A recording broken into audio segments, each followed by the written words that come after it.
Fear itself came to us in 2011 following the destruction of Asgard at the hands of the Void during the Siege event, and it has one of the most awesome Avenger power-up scenes in Marvel Comics, so let's just jump in and talk about it, shall we? It all kicks off with the character Sin, the daughter of the Red Skull, recovering an Asgardian hammer called Scotty that was discovered by her father but could not be used, and so it was kept in a facility in the Antarctic to be kept safe. After busting in there and taking the enchanted hammer by force, it dons her in Asgardian armor and grants her insanely powerful abilities, but it also seems to have some sway over her actions, and it even gives her its own name, Scotty. Scotty, now driven by the hammer, travels to the Marianas Trench, fights 4 dragons, or serpents, and then uses her hammer to enter into an underwater Asgardian tomb. Inside, she finds an old man who refers to himself as the Allfather and who Odin calls the Serpent.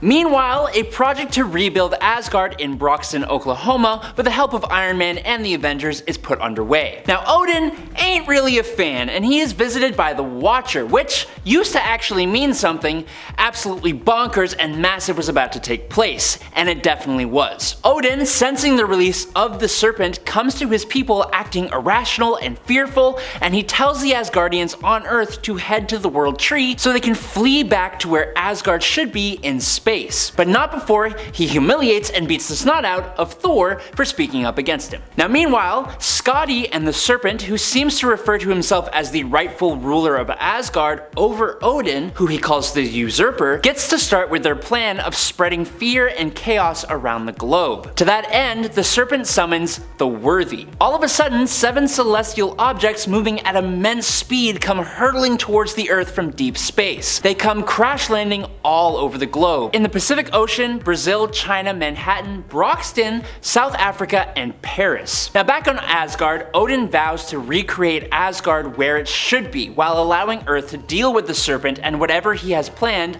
on their own. He also locks up Thor, who seems to be the only Asgardian to stand against his father. Odin then basically confirms that the Earth will be completely destroyed thanks to the Serpent if no one stops him, and he basically says that the Asgardians have to let this happen, then purge the Earth to defeat the Serpent, which seems pretty twisted coming from the Allfather, now doesn't it? Yeah, it does. Now meanwhile, at the raft on Manhattan's East River, the Juggernaut is just minding his own business, putting in some training, when all of a sudden one of these 7 celestial objects comes crash landing in a massive explosion that levels the room in rubble. This object, like all the others, is a hammer, and it calls the Juggernaut to touch it. When he does, just like Scotty, he is transformed and imbued with awesome power, becoming Kurth, Breaker of Stone. And he speaks in this runic language as he lays down a massive strike that completely destroys the raft. Next, we switch over to Brazil, catching up with Bruce Banner, the Hulk, and Betty Ross, the Red She-Hulk, when the hammer here comes crash landing with Bruce and Betty going to investigate in their Hulk forms. But seeing as he's in Hulk form, Bruce throws all caution to the wind and immediately grabs at the hammer, and just as you'd guess, Hulk is also transformed into Null, the Breaker of Worlds. In South Africa, the Absorbing Man is trying to lift the hammer that fell here, but he can't seem to do it, so his partner,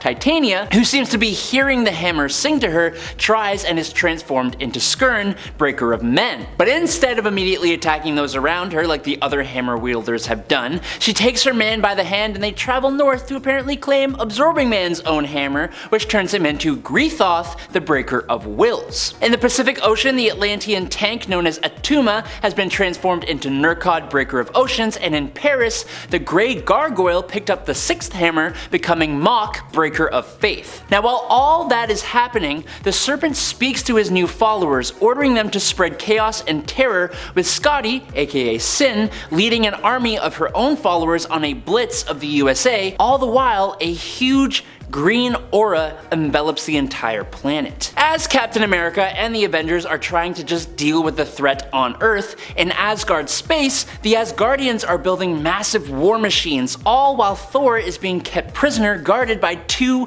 massive Asgardians. But it seems those big old hunks of muscle are nothing compared to one scrawny trickster god and some suspicious food. This newly resurrected kid Loki busts Thor out of his cell and informs Thor of Odin's plan to just completely cull the earth in order to destroy the serpent's followers. The threat here is such that Odin is willing to just wipe out Midgard in order to secure a victory, but luckily Thor, Loki, Sif, Balder, and the Warriors 3, aka the Thor Posse, are there to stand against this. The problem is, Odin has sealed Midgard from the rest of the 9 realms, and the only way to get Thor there is to sneak him out, but then Odin just comes barging in because he's the Allfather and he can't really hide anything from this kind of guy. Odin agrees to send Thor to Midgard and gives him until, quote, the shadow of the serpent falls on the world tree, which is a really vague frame of reference for time. Just saying. Now meanwhile, the Avengers are trying their best to just keep things together, showing up at the Hulk, or Null's, location and trying to contain him. At the same time, in New York, the Future Foundation, so what the Fantastic Four became after the passing of Johnny Storm, taking on some of the smartest children in the world to help them solve earthly problems, are attempting to pick up the 7th hammer,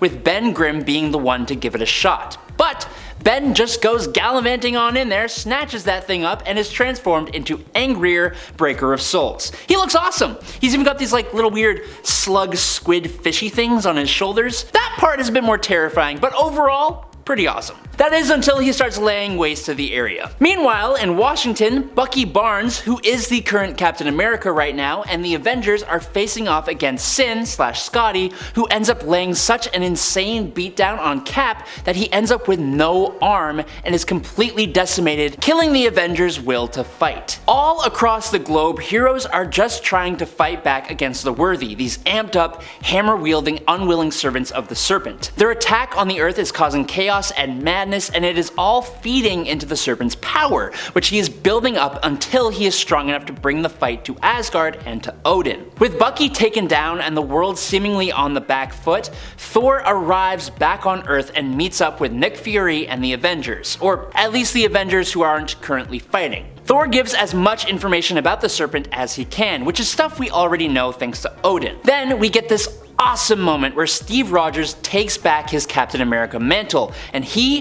Thor, and Iron Man start to come up with a plan. Iron Man is put in charge of finding or creating some kind of weapon to combat the enchanted hammers given to the 8 champions of the Serpent. Thor, on the other hand, has connections to the Serpent, and he is sent to try and intimidate the opposite to the Allfather. Unfortunately, just as they finish planning, the Serpent has reached a sufficient level of power to return some of the vitality and youth to himself, and to erect a massive fortress in Antarctica and claim that the world is his. The 3 Avenger heavyweights deploy, Cap joins up with the Avengers in Manhattan to take on Sin, Thor goes to the Serpent's fortress and begins an assault to bring out the Serpent, which eventually leads to a fight between Thor and both the Thing and the Hulk in Manhattan, and that fight is awesome. Iron Man, on the other hand, is seen flying off to Broxton, Oklahoma with a suspicious looking package. The Asgardian and the Super Soldier are mainly going to fight and kill time, but what we want to focus on here is Iron Man. Stark shows up at where Earth, Asgard, and the World Tree resided on Earth, and he begins to call on Odin, revealing that he brought a bottle of wine, and he sacrifices his years of sobriety to try and gain an audience with Odin that actually works. As Odin appears in order to see what Stark wants, Tony isn't one to mince words, ever, and that doesn't change when talking to the King of Asgard. Tony, who is just a man in a suit, calls out Odin for being a coward. He doesn't ask for miracles or for saving graces, he tells Odin that what the Earth needs is weapons, even if it's just to go out fighting. Tony Stark asks Odin for access to the Asgardian workshop. And that's where things start to get exciting. At the same time, Thor defeats the Thing and lays a beatdown on the Hulk while the fight between Scotty and Captain America comes to a standstill. The Serpent arrives in New York with his floating palace and he starts monologuing, which ew. So, the Avengers assemble and swarm the guy with Spider-Man screaming, "Hey Beardo, suck it!" I don't know why he said that, that's just how he did it, that's actually what happened. That ain't really how this fight works though, and the Serpent blasts them all back with one move of his staff/hammer thing.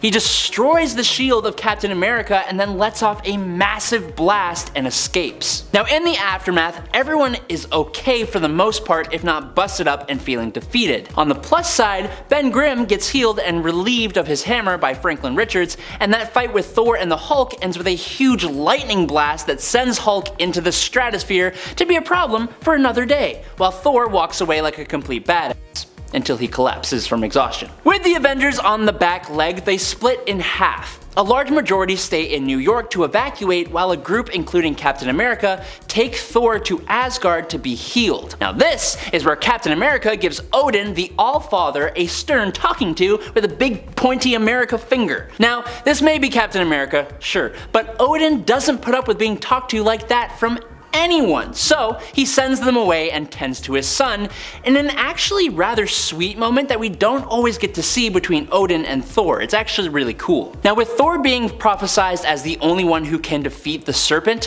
who is revealed to be Odin's brother, or who is even described as Odin's opposite, Odin outfits his son with his own old armor that he used to first fight against the serpent eons ago. He then gives his son, Thor, the Odin Sword, one of the most powerful weapons in Marvel Comics. It's now that we finally get to pick back up with Tony Stark. He had been hard at work in Svartalfheim with the dwarves, fusing his Stark tech with Uru metal and dwarven smithing to create mighty weapons for the mightiest of Earth's heroes.